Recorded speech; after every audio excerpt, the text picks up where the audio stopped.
supaya teman-teman Surabaya tidak kejauhan ke Sidoarjo, kita adakan di rumah ini. Insya Allah 2 kali pertemuan itu. Setelah pandemi kita nggak adakan. Dan alhamdulillah saya juga jadi ketua umum GWC Indah Makmur. Rumah ini juga dipakai sekretariat pada akhir Januari atau April Februari. Ini diresmikan sama Bang Sandi. Bang Sandi di sini untuk meresmikan. Artinya apa? Rumah ini bisa dipakai untuk GWC, bisa untuk PMI, apapun lah yang bermanfaat bagi kita semua. Jadi nanti seandainya teman-teman pengurus Surabaya sudah terbentuk, monggo rumah ini jadikan tempat sekretariat Surabaya. Jawa Timur pun nanti tepatnya di sini juga. Pokoknya kita optimalkan rumah ini untuk kebaikan semua lah. Mohon dukungan dan bantuannya semoga Surabaya bisa kembali jaya lagi. Sidoarjo pun juga demikian, bisa mewarnai PPMI khususnya di Jawa Timur. Saya enggak mungkin kalau ada kekurangan, tadi ini Kejaktim bukan kami, ada Bu WN, Bu Dwi, Bu Siti juga sama Bu Yani. Beberapa saya juga belum kenal. Pak Oki juga, alhamdulillah. Saya minta waktunya sebelumnya, tolong ini ada rumah untuk acara hari Ahad, tolong dibantu ya, alhamdulillah terlaksana seperti ini. Mudah-mudahan ini langkah bagus bagi teman-teman Surabaya untuk bisa bersatu mengembangkan kegiatan PPM Surabaya. Kurang lebihnya saya mohon maaf. Selama ini untuk pengalaman pribadi sih kita ya belum mengenal jauh tentang PPM Bu ya. Baru sekali untuk seminar yang di hotel itu kan. Nah, untuk seminar yang pertama awal ya baik, terus untuk kesannya itu juga lebih bersemangat untuk kita mungkin berwirausaha secara islami. Usahanya apa? Jualan perlengkapan bayi di daerah Sidoarjo. Sudah lama itu Dari 2011. Saya Oki. Saya jujur ikut di apa namanya kegiatan daerah ini baru hari ini.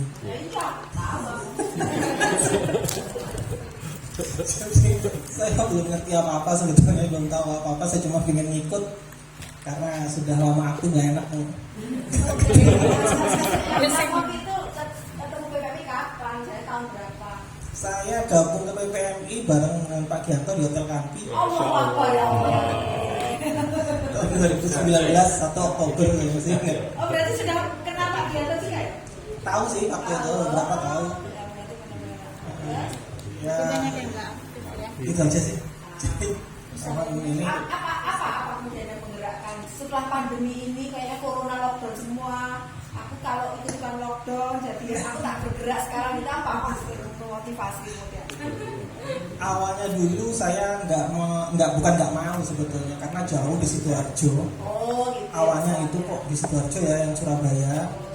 Kemudian saya juga masih tanda tanya waktu ikut triado seperti awal. Jadi dari terpaksa jadi terbiasa. Akhirnya dapat keajaiban kan itu aja. Akhirnya sekarang insya Allah ya itu terus itu PPMI. Keajaibannya diceritain biar yang baru biar pendengar. Tapi ingat nggak boleh nangis loh.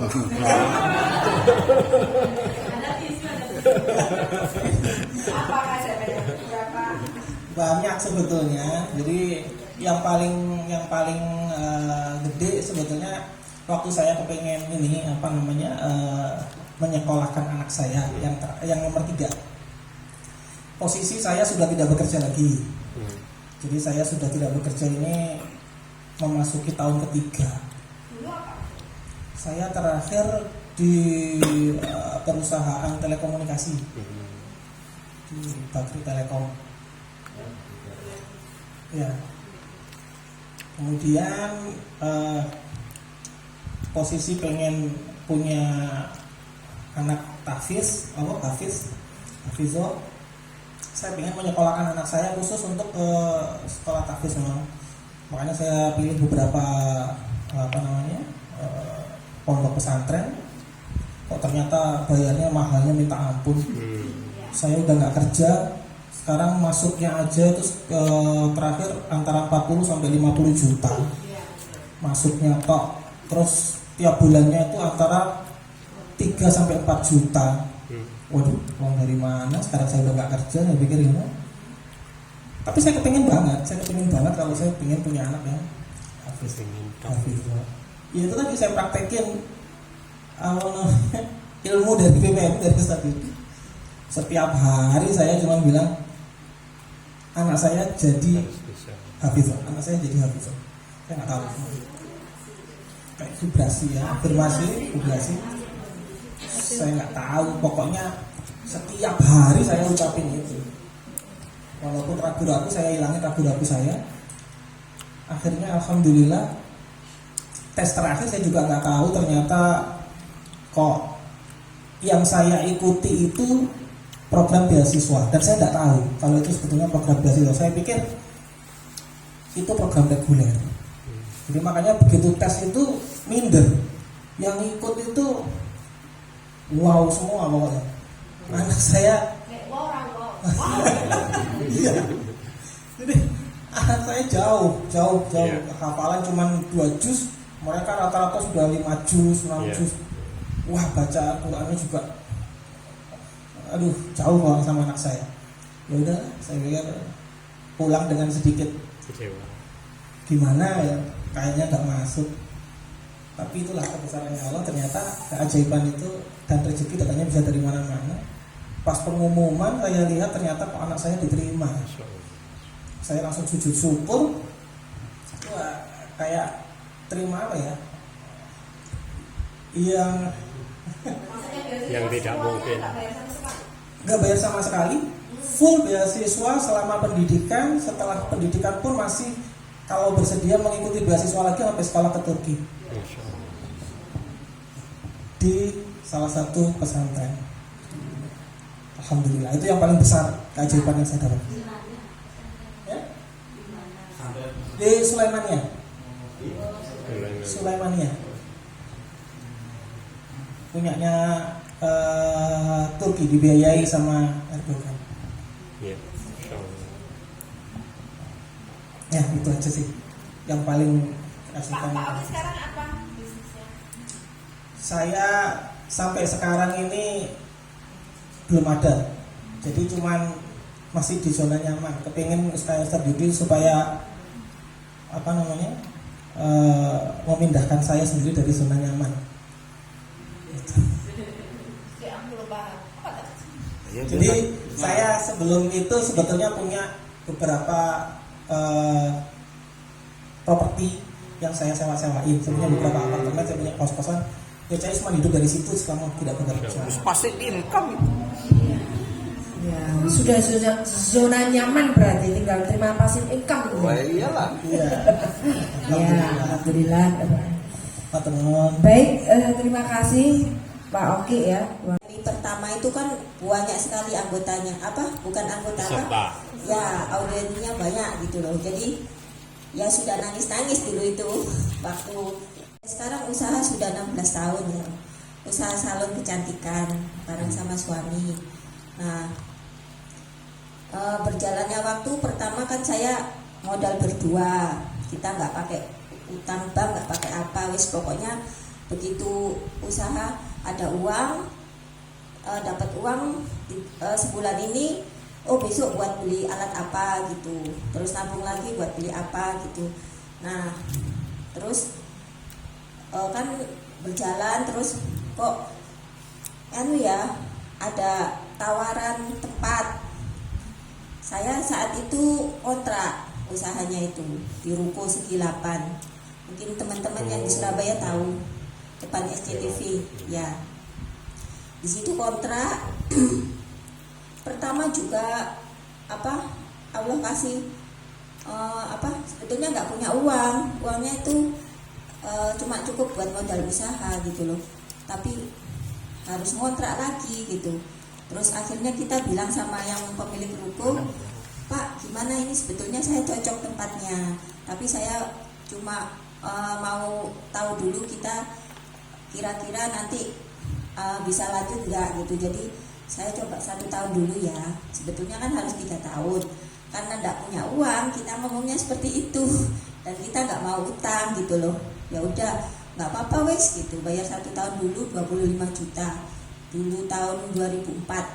Nah setelah itu berjalannya waktu 5 bulan kalau nggak 6 bulan saya usaha di situ, ada 5 ruko dari tempat saya itu mau dijual.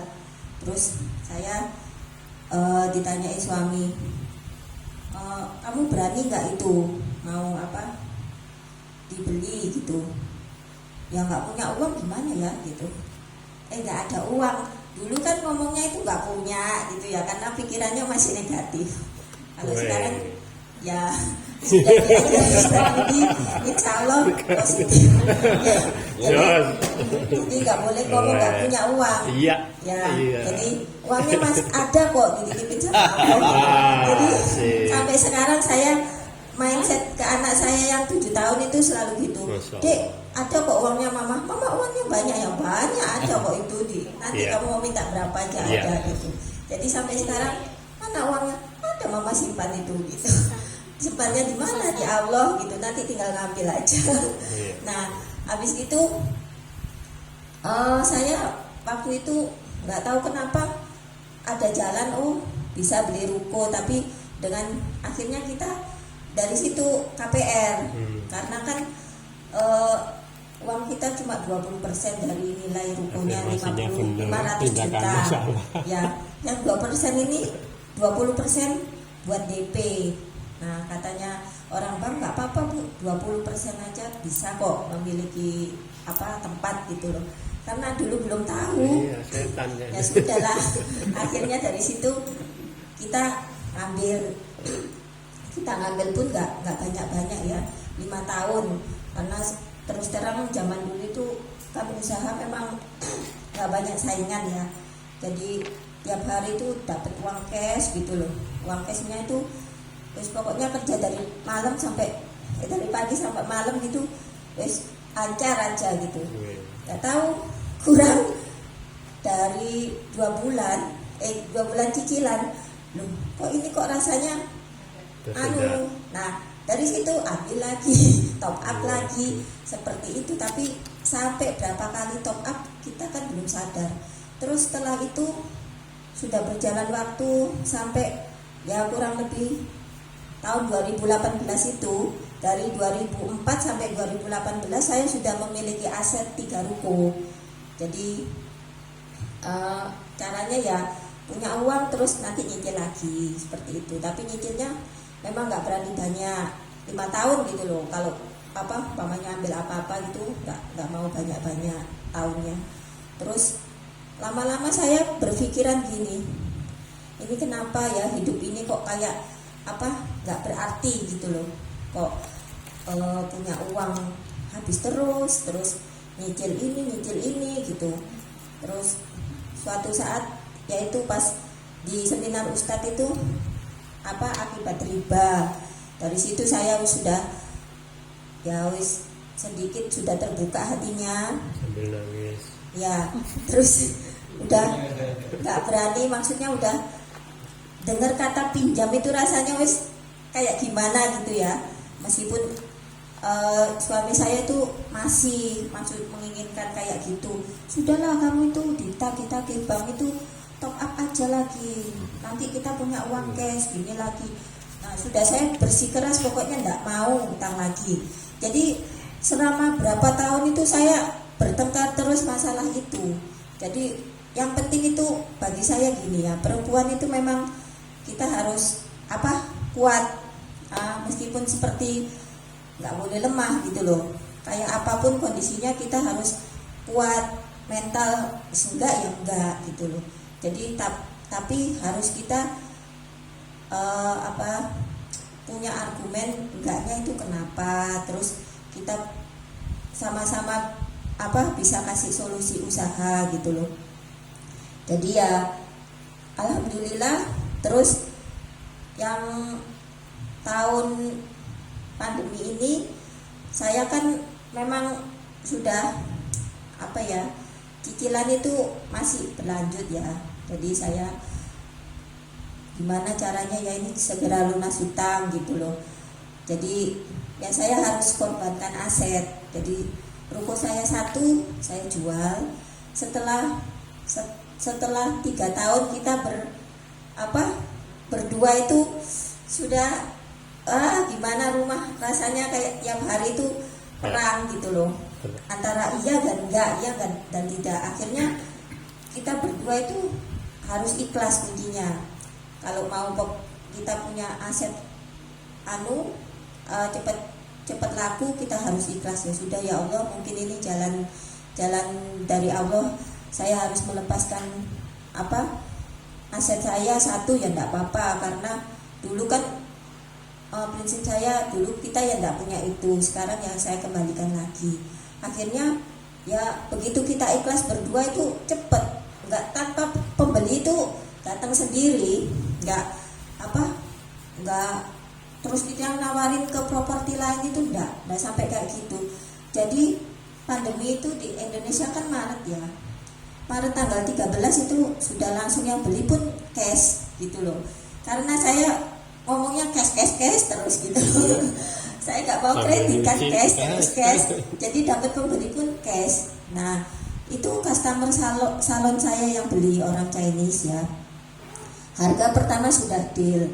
Setelah itu dia bisa minta lagi diskon 200 juta karena dia bilang, aku ini pandemi buat pegangan, jadi gimana ya sudahlah, ikhlas saja gitu.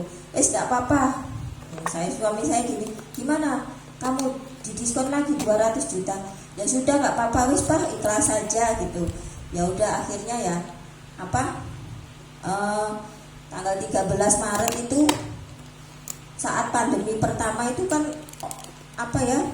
maksudnya usaha ini lagi pada morat-marit ya, orang-orang itu bingung kita Allah kasih jalan lunas hutang itu ya. Sebenarnya gini Bapak Ibu semua, mohon maaf, nyari duit itu bukan dari kerja keras. Tolong dikasih mindset dulu ya. Ternyata yang kau cari itu ada pertemanan, rezeki itu ngalir dengan sendirinya. Makanya saya bilang ini wajah-wajah miliarder, cuma belum cair tadi. Bahasa saya gini, bukan dulu, perlu dipantaskan dulu gitu loh, paham nggak? Nah kemarin tadi malam saya bicara Bu Barokah bilang di daerah mana itu? Daerah mana sih? Kediri. Di Kediri kita tadi malam kita bincang-bincang gitu. Ada orang gak punya rekening, terus jual tanah, dibeli gudang garam, langsung bawa cash ke rumahnya, langsung mati orang itu. Serius, dikasih 1,5 miliar cash. Kalau Bu Puji cash udah tahu mata duit, enggak bergetar, biasa gitu. Dia orang kampung bingung. Kenapa? Karena dia belum pantas. Makanya hati-hati tentang mental Bapak Ibu. Makanya kalau Bapak Ibu semua bertahap aja. Ibu tadi penghasilan 6 juta, bolehlah besok bulan depan 10 juta. Kan orang kaget, orang dari SD 1 langsung S3, ya kan stres jadinya, error gitu ya. Nah yang terpenting mental dulu Bapak Ibu semua. Makanya Anda sekali lagi ingat kata-kata saya, mudah-mudahan 3 tahun Anda itu tergantung 3, lingkunganmu, apa yang kau lihat dan apa yang kau dengar. Makanya sekarang gini contohnya, siapa yang penghasilan, ya nggak usah jauh dulu, 20 juta, gampang. Contoh nih, kalau ada ide, Anda kan sering makan kan ada pemiliknya. Wah ini kayaknya gede nih, tanya manajernya mana, punya siapa, orang mana, datangi, silaturahmi. Kalau silaturahmi, bawalah segini sekilo, datang. Untuk apa? Saya datang dalam rangka mendoakan Bapak dan saya ingin belajar dari Bapak. Dan kalau berkenan, Bapak jadi guru kami. Enak Bapak Ibu. Berkenan Pak jadi guru, berkenan Pak, saya minta dikasih masukan ya Pak, saya baru merintis usaha bla bla, kira-kira menurut Bapak apa yang harus saya kembangkan, enak gak? Konsul gratis tapi kasih pujian, wah ibu ini masih muda, keren, sukses lagi, enak kan dipuji. Itu al ketemu. Makanya Bapak Ibu semua, kalau sudah ketemu orang-orang sukses, pakai ilmu ATM, amati, tiru, modifikasi. Saya ingin di depan saya ini Bu Puji, Pak Yudi makasih inspirasi Kopdar kemarin, bukunya cabang salon berapa? 1. Gara-gara Kopdar ini tahun depan saya punya 100 cabang salon, mengalahkan Hardi Rudi Suwarno. Wih keren. Serius, you harus cari Rudi Suwarno. Bagaimana? Tahu sejarahnya Rudi Suwarno? Itu kayak salon ecek-ecek biasa, 10.000 sekali gunting. Saya lihat sejarahnya dia. Tahu nggak? Setelah dia berpikir kalau kayak gini saya nggak akan besar, akhirnya dia ngangkat personal branding. Saya harus belajar personal branding. Apa yang terjadi? Saya harus ngangkat, saya jual bisnis harus menengah ke atas. Makanya diubahlah sistemnya, ruangan harus AC, dengan standarisasi sekali gunting 100.000, betul? Apa yang terjadi? Komplain, nggak apa-apa, 1 bulan komplain, tapi branding sudah kebentuk. Akhirnya apa? Untuk kalangan atas menengah pasti Rudi Suwarno, terus Joni Andre, betul kan? Sekarang nggak ada Bapak Ibu. Joni Andre cuma di bawah nggak ada, mereka udah level tinggi dan ada pasarnya dan ada orangnya. Kenapa Louis Vuitton, Hermes harganya ratusan juta dan ada yang beli? Karena ada segmentasinya. Nah sekarang Bapak Ibu Anda main di mana? Contoh mohon maaf, air minum, tahu air minum agak yang air minum biasa ya, yang 500 ml tahu ya, yang tanggung itu harganya berapa? 3.000 ya. Kalau di karaoke berapa? Di bandara berapa? Di diskotik berapa? Hafal banget. Kira-kira ya. Perhatikan, air minumnya sama tapi harganya beda. Apa yang bedain? Sama. Sebenarnya Bapak Ibu semua, Anda sekali lagi wajahnya adalah miliarder. Cuma tempatnya masih di Surabaya. Serius, coba kalau Bu Puji. Sekarang setiap provinsi ada cabangnya dia. Jadi orang sukses nggak? Makanya mohon maaf kalau Anda bicara sukses, jangan bicara Surabaya, Sidore, bicaralah Indonesia. Itu yang saya maksud. Perhatikan yang kedua, tempat dan lokasi. Cristiano Ronaldo tahu dibayar 1,3 triliun. Bambang Pamungkas dibayar berapa? Mungkin sekian ratus juta. Kenapa bolanya sama, waktunya sama, sepak bolanya sama, bolanya bulat, kenapa gajinya beda? Ada yang bedain? Karena profesionalisme tempatnya. Kalau Bambang Pamungkas simpen di Juventus, sekarang Juventus pasti ada duitnya, betul? Jadi sekali lagi sukses bukan pemain bola, ini belum dua ini pemain bola, lagi reuni biarin. Sekali lagi dimanapun Anda tempat beranda tadi. Makanya, nah bedanya di PPMI, mohon maaf sekarang Bapak Ibu semua, kalau Anda sudah di level 1, 2, 3, mohon maaf, bukan saya yang ingin Anda cuma istiqomah laporan, bukan di situ. Yang dipikirkan Bapak Ibu, bagaimana Anda nanti akhirat Anda. Nah, terakhir saya akan kasih visi biar Anda bisa melihat surga secara visi bukan visual ya. Kenapa saya ajak Anda jadi pengusaha? Contoh, Bu Fuji punya usaha, taruhlah 5 orang jadi kafstar gitu ya. Ada satu cabang, Bu Fuji, syaratnya dibentuklah Riyadhah. Hei, para karyawanku, mitraku, syarat masuk pakai 28 rakaat. Kagak 2 nggak boleh masuk kerja. Riyadhah sudah masuk dalam sistem salon Anda. Sholat tepat waktu, telat sholat potong gaji. Itu kayak di warung steak di Jogja, keren banget. Baca Al-Quran, hafal Quran, langsung ibadah umroh. Ini disistemkan karena you ownernya. Paham? Anda yang dilihat bukan masalah untung berapa, tapi satu karyawan ini kalau sistem Riyadhah dalam bisnisnya, taruhlah ada 5 orang, kalau 100 cabang sudah berapa? 500 orang kan? 500 orang ngerjakan Riyadhah. You tiduran, semua pala duha, pala sedekah, pala ngajar itu masuk ke rekening Anda. Jangan lihat duit, mati selesai. Tapi habit inilah yang terbentuk nanti. 3 amal yang kita cari, anak yang soleh, ilmu yang bermanfaat, sedekah. Kenapa you wajib di Riyadhah? Ini sistem sekali lagi. Karena kau praktek, you duplikasi kepada karyawan Anda. Kenapa jadi pengusaha? Jangan jadi karyawan. Karyawan cuma ngubek-ngubek, jangan jadi PNS. Cuma ngubek 1 pintu, padahal 9 dari 10 pintu rezeki ada di perniagaan. Yang kedua Bapak Ibu, bayangkan ini Anda punya 500 karyawan, anggap ya Bu Puji. Visi dulu, ngayal dulu ya. Yang kedua, kenapa harus di Riyadhah? Level 3 syaratnya harus punya jamaah. Orang tak naikin level kalau nggak punya jamaah. Langsung Anda bimbing hingga nanti saat wisuda. Terima kasih yang sangat luar biasa saya ucapkan kepada pembimbing saya yang ngajak saya Ibu Puji. Mohon aplaus untuk Ibu Puji. Tuk, gitu. Keren banget kan, ada penghargaan karena beliau yang selalu ngingetin, ayo Bu saatnya duha. Itulah yang mengajak kita. Karena Bapak Ibu semua hidup kita tergantung siapa lingkungan kita. Dia akan cerita, enak gak? Bu Puji makasih atas bimbingannya. Dulu saya karyawan, sekarang jadi pengusaha sukses. Subhanallah. Dan itu marketing langit. Nah ini yang saya mau di level 3. Anda bimbing terus bina, lama-kelamaan dia jadi besar. Cerita singkat Bu Puji, ini kan kita nanti lewat sistem. Orang yang Anda ajak juga nanti akan membentuk juga sistem di level 3. Akhirnya tanpa sadari Ibu Puji nanti udah umur 60, sekarang umur berapa? Umur berapa? 40, pakai cara lebih sih. Emang umur berapa sih? 41 atau 45? 45, masih muda 17 tahun ya. Taruhlah jatahmu meninggal 60 tahun, berarti ada jatah 15 tahun toh. Tapi 15 tahun kau beroptimal, bayangkan. Di level 3 ini tanpa sadar dari bimbinganmu ada 100 orang lulusan Riyadhah level 3 berkat bimbingan. Contoh kalau mau tahu, Bu Uswa, Bu Barokah ini orang pusat yang lama, tapi dia punya apa yang namanya Mas Rizky yang mendatangkan pertama seminar di Surabaya. Orangnya nggak tahu kemana. Dia apa yang tertinggi. Dulu yang pertama. Ini pahalanya dia ngalir meskipun dia nggak di PPMI lagi. Dia orang kata PPMI. Bayangkan itu amal kebaikan ngalir. Makanya dalam hadis, barang siapa ngajak ke satu kebaikan, dia akan mendapat karena tanpa ngurangi amalnya dia. Coba bayangkan, karyawan 500, Anda sudah punya jamaah, di situ lengkap sekali, duplikat sistemnya, riadonya, berkat referensi Anda, bimbingan Anda. Bu Puji dikabarkan innalillahi, meninggal dunia, dikubur. Maaf ya, dikubur itu ada dua nanti, amal baik, amal buruk. Kata Al-Quran Al-Mu'minun 102, barang siapa yang berat timbang kebaikan, dia beruntung. Ringan timbang kebaikan, dia akan jadi penghuni neraka. Mohon maaf, contoh lah Bu ya, karena di depanku ya Bu Puji gitu kan. Orang paling depannya. Contoh ya Bu ya, ibu dosanya banyak, pahalanya cuma segini. Ini kan kata Al-Quran jadi penghuni neraka. Tapi subhanallah, anaknya kayak beliau penghafal Quran, karyawannya pada ngaji, tiap bulan, tiap hari ngurus panti, makan, tiap hari tahajud didoain.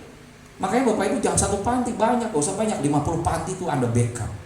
Tiap malam ada didoain. Terus jamaah Anda yang tiap hari melakukan riyadhah masuk, bayangkan. Amal buruk kan udah selesai, mati, udah jadi tengkorak. Tapi amal baik dari karyawan, dari riyadhah, semua pahalanya masuk rekening Anda, ngalir terus. Kapan beri terjadinya kiamat nanti? Jebret ditutup. Ada di surat Al-Mu'minun ayat 101-nya. Ada barzah penghalang. Setelah itu baru ditimbang di mizan. Ternyata ceplok. Di mizan, Bung Fuji, pahala kebaikan 10 juta poin sekian, keburukanmu 1 juta poin sekian. Jadi ahli surga yang tadinya ahli neraka. Itulah riyadhah. Biar Anda tahu, karena sudah tahu visinya mau kemana. Makanya jangan jadi hei laporan, bukan di situ laporan. Kalau kau tidak mau jenuh, amalkan. Amalkan. Mau ke tukang beca siapapun, urusan Gabo PPM urusan nanti. Yang penting kau dakwah. Siap Bapak Ibu? Tertarik dengan riyadhah? Ayo. Gerakan sekarang Anda jadi pengusaha. Insya Allah itu yang kami bawa hari ini ke sini, kabar baik. Jadi sekali lagi, bukan fokus di laporan. Tolong pikirkan dari sekarang. Tiap hari Anda selalu berpikir, siapa yang perlu saya tolong hari ini? Siapa yang belum makan hari ini? Siapa yang perlu saya bahagiakan hari ini? Makanya tolong di status WA Anda tulis, mulai hari ini saya memulai konsultasi utang dan masalah hidup gratis, supported by PPMB. Wih, keren Bapak Ibu. Saya yakin pasti ada yang japri. Siapa tahu orang itu mau bunuh diri. Makasih Bu Puji. Sebenarnya 5 menit tadi itu aku mau bunuh diri gara-gara WA kayak gini. Siapa tahu Bu Puji inspirasiku menolong. Ya serius. Itu di Jabodetabek ada mau bunuh diri beneran. Nge-share ada seminar. Dia telat dadakan. Sekarang jadi orang sukses di Jabodetabek Bapak Ibu. Mau bunuh diri, ujung-ujung seminar dulu. Seperti yang saya ceritakan kan, Rano Karno mau bunuh diri kan. Terus dengan ada langsung sholat dulu. Itulah caranya Allah. Makanya hidayah tidak datang dari Yusuf Mansur Agin. Bisa lewat-lewat Anda ya para pelaku riyadhah. Betul kan? Siapa Oki? Bukan hanya level 3. Coba sekitar sini, banyak orang yang belum kena riba. Tugas Anda penyalur, ini loh Pak riba, paham? Urusan closing, urusannya Allah. Anda memaksimalkan, terus belajar. Nah level 3 ya, ini kayak gini. Saya beritahu level 3, wajib punya ini, 3 point. Kalau bisa sih modal dikit ya, handphone yang jadul jual deh, minimal Oppo Reno 4. Serius, kan Anda mau dakwah, serius. Terus Anda belajar dakwah, ngomong kayak gini, terus kirim ke saya. Nanti, Bu, suaranya kurang keras, kamera kurang jauh, saya kasih masukan. Bu, materinya coba dipertah, dan Anda harus punya modal. Minimal pelan ada duit beli laptop. Untuk apa? Kalau depan, karena Anda nanti harus punya YouTube. Level 3 wajib punya YouTube. YouTube Anda sendiri. Biar saya analisis lewat YouTube Anda. Mana Pak Oki YouTube ini? Saya lihat, oh Pak YouTube, Pak Oki ini kurang ini kan ya? Jadi pintar nggak? Jadi pintar. Akhirnya suatu saat ada tablet. Mohon maaf nih Pak Joko, ke depan ya 2001 level 3 saya datang bukan gini lagi. Kalau udah corona ya, hadirilah pengajian tabligh akbar bersama Ustadz Oki. Nah itu saya duduk mengamati, bukan dia yang ngisi, beliaulah yang ngisi. Siap? Level 3, paham? Bukan cuma di laporan, bukan di situ riyadhah itu, paham? Eksistensi Anda. Mari kita hadiri majelis 2 yang dihadiri pengisinya adalah Ustadzah Puji. Siapa panjanganmu? Puji Lestari yang hidupnya selalu lestari gitu ya. Keren Bapak Ibu. Yang lain dengarkan. Jadi Bapak Ibu semua. Nanti setelah acara baru kasih masukan. Bu kurangnya ini enak tuh. Jadi pintar kan? Jadi pintar. Itulah level 3. Kalau level 4 lulusnya harus punya rumah, tahfidz, sudah nge-backup. Apa enggak surga Bapak Ibu? Enggak usah ditanya usaha-usahamu. Anda kalau sudah memarketingkan Allah, Allah akan memarketingkan usahamu. Hidup itu gak usah muluk-muluk. Yang penting kaya, banyak duit, hati tenang, damai, hati masuk surga. Betul gak? Daripada miskin, sombong, kere, banyak utang, terus mati masuk neraka. Janganlah. Itu pilihan. Semangat Bapak Ibu ya. Baik. Assalamualaikum warahmatullahi wabarakatuh. Di dalam Sahih Bukhari dan Muslim diriwayatkan bahwa hanya ada 3 yang akan menjadi jariah, di mana orang sudah meninggal tetapi pahala tetap mengalir. 1, orang yang bersedekah fisabilillah. 2, orang yang punya ilmu yang bermanfaat. Dan 3, anak yang soleh selalu mendoakan. Untuk itu ada kesempatan untuk kita semuanya untuk mendapatkan jariah itu. Salurkan zakat, infak, sedekah Anda untuk pembebasan tanah masjid dan pondok tahfidz di Banguntapan Bantul lewat PPMI. Mandala ala khair falahu ajru mislu amilihi. Siapa yang memberikan fasilitas untuk jalan-jalan kebaikan, maka pahalanya mengalir kepada siapapun yang akan wakaf kepada PPMI. Saya Ustadz Wijayanto. Assalamualaikum warahmatullahi wabarakatuh.